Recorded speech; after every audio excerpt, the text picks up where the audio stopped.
dulu, masyarakat Indonesia hidup dari tanah, sawah, dan ladang. Kita punya banyak kearifan lokal dalam bertani, mulai dari cara membaca musim, tradisi gotong royong, sampai teknik alami menjaga tanah tetap subur. Tapi sekarang pertanian kita mulai berubah. Mesin traktor menggantikan tenaga kerbau, pupuk kimia menggantikan pupuk alami, bahkan ada drone yang bisa menyemprot pestisida. Namun, apakah modernisasi pertanian ini membawa solusi atau justru menjadi ancaman bagi kearifan lokal? Saksikan terus ya di podcast kita. Nah, di sini saya sudah bersama kedua orang, bersama Kang Arif Rifki Setiadi dengan NPM 25500111152 dengan dan Perkenalkan nama saya Muhammad Fargas dengan NPM 25500111111. Nah, menurut kedua akang ini nih, pertanian sekarang kan sudah modernisasi nih. Nah, menurut akang itu solusi atau ancaman bagi kearifan lokal? Kayak dari Kang Arif dulu nih. Menurut saya ya, modernisasi sebagai solusi pertanian, saya memilih segmen kok karena kalau kita lihat nih dari segi positif ya, modernisasi pertanian jelas membawa banyak manfaatnya. Pertama, produktivitas lebih bisa meningkat drastis dengan mesin modern. Lahan yang biasanya butuh waktu berminggu-minggu untuk tumbuh, sekarang dengan mesin modern, lahan yang biasanya butuh berminggu-minggu untuk diolah sekarang bisa selesai dengan dalam hitungan hari. Kedua, beban kerja petani jadi lebih ringan. Dulu membajak sawah pakai kerbau butuh tenaga besar, sekarang traktor yang lebih cepat dan efisien.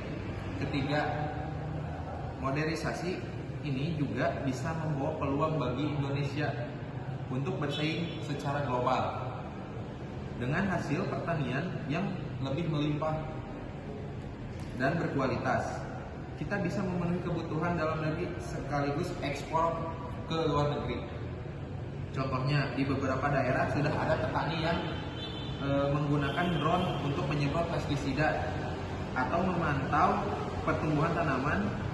Teknologi seperti ini jelas memudahkan dan membuat pertanian lebih canggih. Dari Kang Arif kan pro-nya. Kalau dari Kang Fargas gimana nih? Dan saya setuju dengan pendapat Kang Arif bahwa modernisasi adalah solusi buat pertanian. Nah, sekarang kita masuk ke sisi positifnya, yaitu modernisasi pertanian sebenarnya membawa banyak manfaat nyata bagi petani ataupun masyarakat luas. Oke. Manfaat nyatanya itu bagaimana nih, Kang? Untuk manfaatnya yang pertama, produktivitas meningkat pesat. Kalau dulu mengolah 1 hektar sawah butuh waktu lama ataupun dengan tenaga hewan ataupun manual. Sekarang dengan traktor dan mesin modern, pekerjaan itu bisa selesai jauh lebih cepat.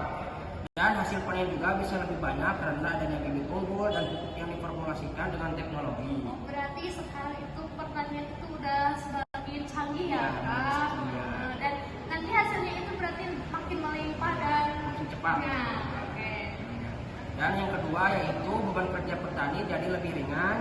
Bayangkan membajak sawah dengan tenaga manusia ataupun kerbau sangat melelahkan. Dengan mesin pekerjaan itu bisa dilakukan lebih mudah dan efisien, sehingga petani juga punya lebih banyak waktu untuk fokus ke hal lain, misalnya merawat tanaman ataupun mengatur pemasaran hasil panen. Ya, kalau dulu kan pertanian itu ya harus dijaga terus Ya. ya tanamannya. Kalau sekarang mah tidak Lebih usah mudah. ya. Oke. Dan untuk yang ketiga yaitu membuka peluang ekonomi lebih besar. Modernisasi memungkinkan pertanian kita bersaing di pasar global. Hasil pertanian yang seragam, berkualitas dan jumlahnya melimpah bisa memenuhi kebutuhan dalam negeri sekaligus diekspor ke luar negeri. Ya, karena kan yang tadi itu pertanian yang melimpah ya hasilnya bisa jadi kita mengekspor ke luar negeri juga. Oke. Itu mungkin dari saya. Oke.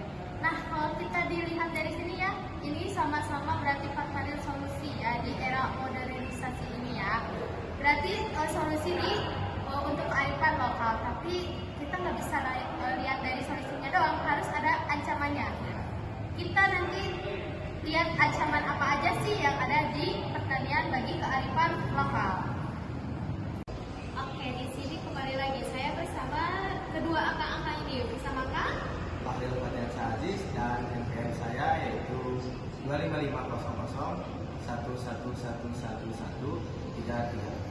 bersama Kang Ahmad Sanusi, NPM saya adalah 2550011111137. Di sini saya ingin mendengarkan nih bagi angka-angka ini nih. Kan sekarang pertanian itu kan sudah modern, globalisasi ya. Nah, menurut Akang ini solusi atau ancaman nih bagi kearifan lokal? Dari Kang Fahril dulu nih. Saya modernisasi itu kadang-kadang ada yang pro, ada yang kontra. Nah, dari situ tuh ada yang jadi solusi juga, ada yang jadi ancaman juga. Kebetulan di sini saya akan membahas tentang ancaman-ancaman pertanian di kearifan lokal, ancaman-ancaman modernisasi pertanian di kearifan lokal. Nah, di sisi lain modernisasi juga bisa jadi ancaman ya, kayak yang tadi ya. Iya. Nah, yang pertama-tama itu ada kearifan lokal perlahan mulai ditinggalkan. Nah, ilmu tradisional seperti membaca tanda-tanda alam atau sistem tanam sesuai musim semakin jarang dipakai di modernisasi ini ya. Ya, karena kan sekarang sudah kayak gampang gitu ya. Traktor, jadi tinggal melihat aja menggunakan Ya, alat. menggunakan alat nggak ada gitu kayak yang kearifan lokalnya tuh. Udah agak hilang lah di zaman sekarang ini. Kayaknya udah luntur berarti ya Betul, Kang. betul, betul. Dan untuk yang kedua yaitu yang tadi yang traktor itu kayak ketergantungan pada teknologi bisa menyulitkan petani kecil. Kayak harga mesin kan belum tentu semuanya itu pada murah kan ya. Terus ada bibit unggul dan pupuk kimia seringkali mahal. Sehingga hanya petani dengan modal besar yang bisa menikmatinya. Akibatnya petani kecil ini bisa semakin terpinggirkan. Iya sih, betul sih Kang. Ya kan sekarang kayak petani itu kan emang nyewa traktor yang bisa, tapi kan gak semua orang bisa menyewa ya.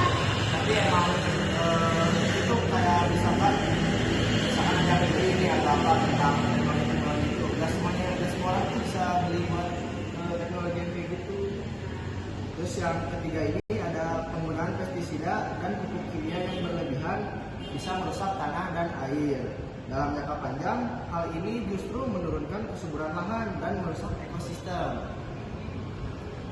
Oh, berarti ini ya Kang, itu teh berarti bahan kimia ya Kang. Nah, Harusnya kita harus pakainya bahan organik ya Ya, Kang. alami.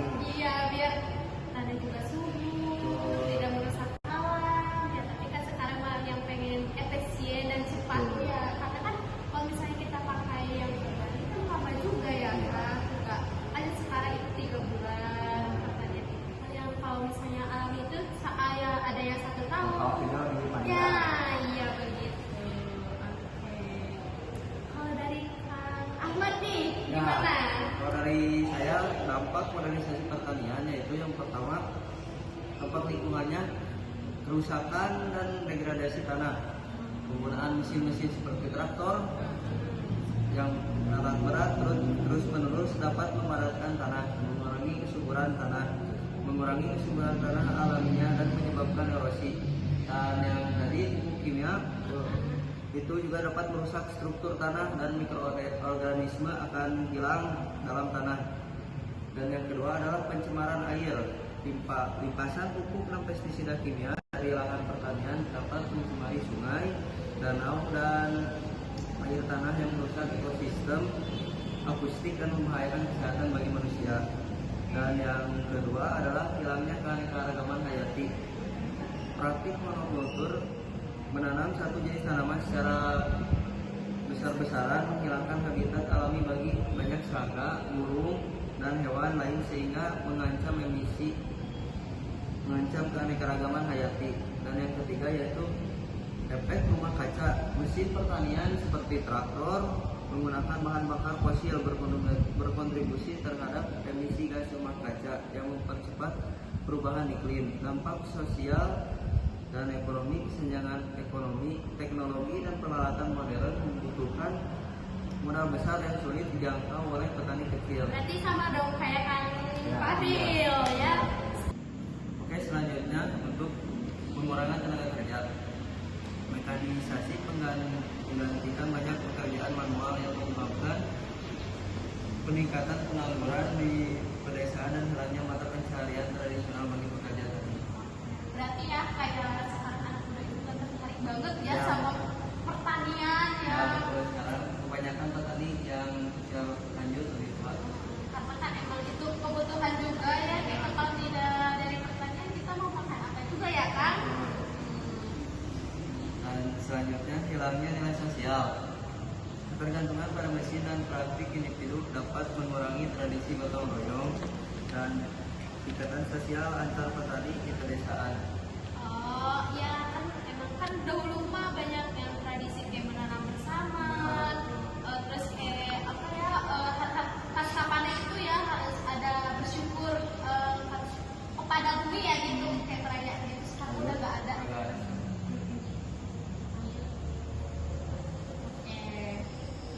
Nah, selain poin-poin tadi juga ada juga ketergantungan pada pasar global. Petani menjadi sangat bergantung pada harga pasar global untuk komoditas tunggal yang mereka tanam, sehingga mereka rentan terhadap fluktuasi harga. Oke, emang ya petani yang petani sekarang itu pengen harganya itu tinggi ya kan, makanya persaingan itu semakin ketat. Yang selanjutnya yaitu beban keuangan. Melonjaknya biaya pupuk dan input pertanian lainnya dapat memberikan tekanan finansial yang besar pada petani.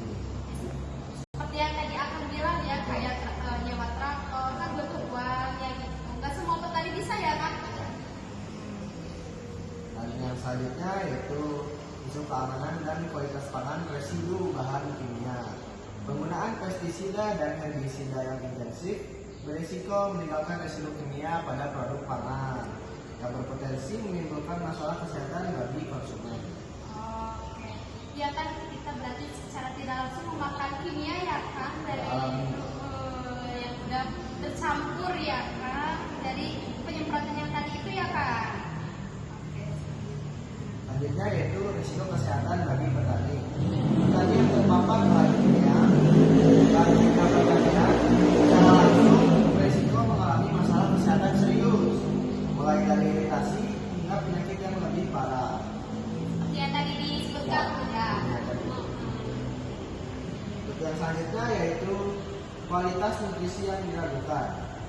Beberapa kritik berpendapat bahwa makanan yang dihasilkan melalui metode pertanian modern mungkin memiliki kandungan nutrisi yang lebih rendah dibandingkan hasil dari pertanian tradisional.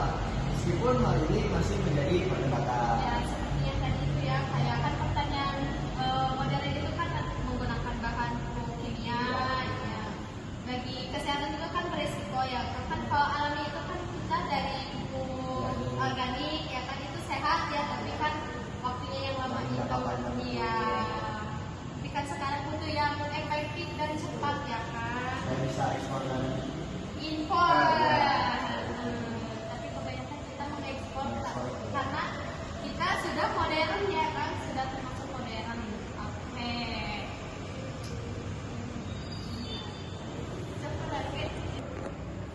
Nah, kalau kita lihat ya dari tadi modernisasi pertanian memang punya dua sisi, bisa jadi solusi tapi juga ancaman. Mungkin kuncinya ada pada bagaimana kita memadukan teknologi dengan kearifan lokal.